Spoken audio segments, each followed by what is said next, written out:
Hello. All right. Last week we covered transition out of the weight loss phase into what we're going to talk about this week, the optimization phase. Now, that's just healthy eating for life. The weight loss phase was really that time to put on those training wheels and just kind of do a reset of your habits and really learn a lot that will help you for the rest of your life with your healthy lifestyle. So, let's talk about the optimization phase. It's healthy eating for life.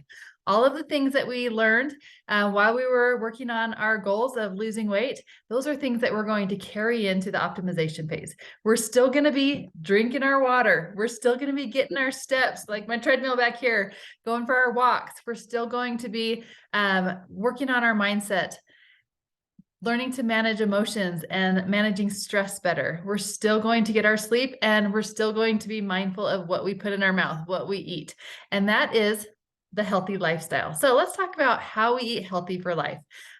During the optimal weight 5-in-1 plan, when you're losing weight, you're really working on portion sizes and learning which foods are the best choices, the lowest glycemic foods.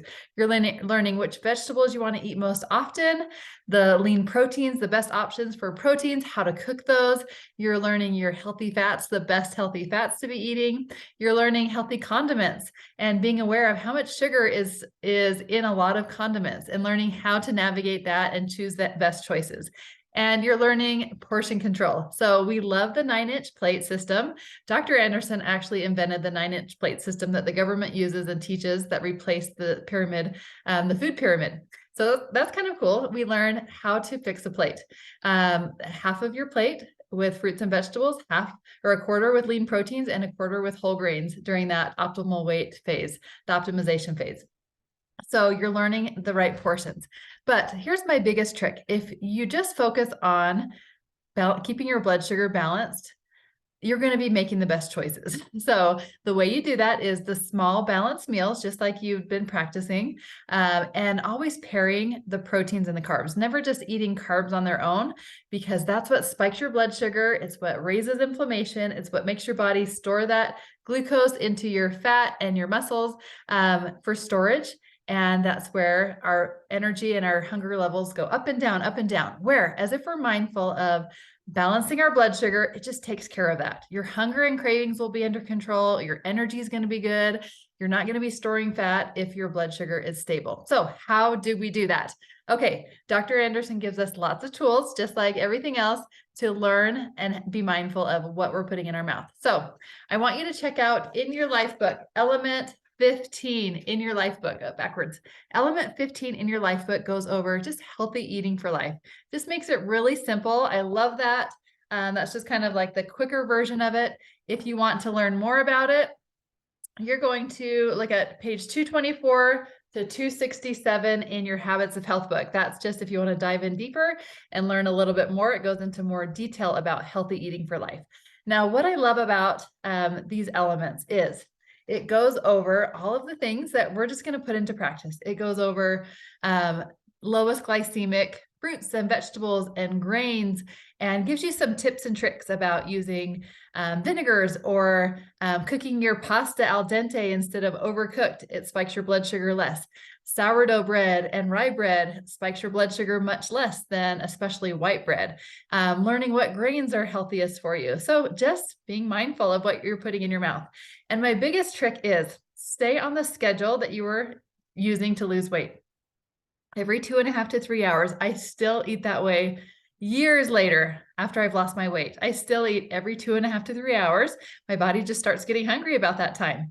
And I love just feeling satisfied, not stuffed. And I'm just mindful about what I'm putting in my body. Instead of just going for the fruits, I like to pair a fruit with a protein, maybe cottage cheese and pears, or a handful of almonds and some veggies. So just learning to just be mindful of what you're putting in your body and the portions that you're doing that. And a few of the biggest things that I like to remind you is this is a lifestyle. It's not on or off. It's not when you're home or when it's convenient. It's just a way of thinking. When you go away on vacation, it doesn't have to be all or nothing, right? You might eat some foods that you wouldn't normally eat, but you're still mindful to keep those portions under control and always pair them with a protein or just have a bite of something. So you're learning to just to think about what you're putting in your body and what it's doing to your body. So if you're really thinking about balancing your blood sugar, then you're going to be more mindful of how you pair those foods together. Now, one thing we're going to be talking next week about addictive foods. So just know that just because you reach your healthy weight doesn't mean that the mindset just followed along and you're just going to be perfect in that. You'll probably still struggle with some of your kryptonite foods.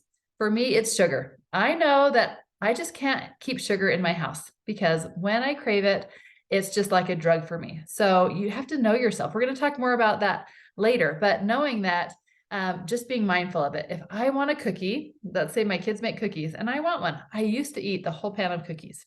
I just would crave it and I would just eat them until I felt sick. Now I'm just a bit more mindful. Okay, it's time to eat in 20 minutes. I'm going to have a cookie for that carb. I'm going to pair it with some cottage cheese or a Greek yogurt, some protein. I'm really going to enjoy that cookie instead of just mindlessly eat it. And then I'm going to feel satisfied because I've got some good healthy protein in me. I'm not going to be craving that. And you know what? If I want another cookie, maybe I'll make that choice in 3 hours when I eat again to have that again for my healthy carb. But because I have a better relationship with food now, I'm not going to always just crave more and more. I'm going to crave the good foods because my mindset is in sync with that a little bit more. And it just takes lots of practice. So just know it's not going to come overnight that you're just going to automatically crave all the healthiest foods. It still takes stop, challenge, and choose to make the healthy choice. And the more you stop, challenge, and choose, and the more healthy choices you make, the more automatic it will become. And then I just like to encourage you to monitor your habits. Do the high five check every day, at least every week, but every day I just like to ask myself, how do I do with my water, my balanced nutrition, my exercise, my sleep, and my mindset? And I can catch that when I'm slipping a little bit more and really focus on those goals to get back on track. And to know that the fuelings are just a tool. Maybe you had a holiday or a vacation that you kind of let those habits slip a little bit more than you would like to.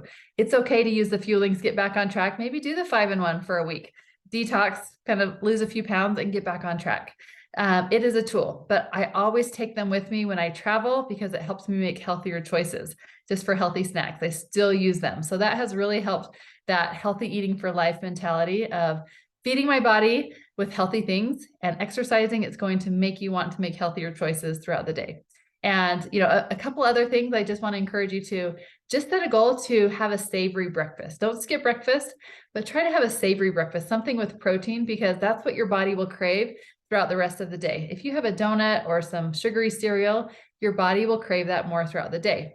Also, being mindful of your sleep. If you are craving more and hungry more, think about, am I getting enough sleep? Because that can really affect you also.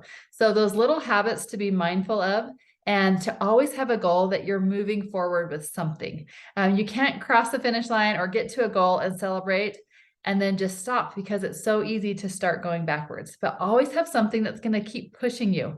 It might be an exercise goal or a meditation goal or something that's something that you can track so that you can keep having those wins in your life with your health. I think those are huge. So run and get your life book, check out element 15, look into what does healthy eating for life look like to you? And just know that there's some things that your past self you can just look back fondly on, maybe habits that you have that aren't serving you. And so really pay attention to those things that aren't serving in your life, and know that it's okay to let those things die because the new you is here and there's new habits that are going to take the place of those and fill that void and help move you forward in your life. So that's kind of what is exciting about that. So check out that element. I think you'll learn a lot. Really become familiar with the glycemic index just to be educated and mindful of what you're putting in your body, planning a little bit ahead to help you make those healthy choices. I think that is the key.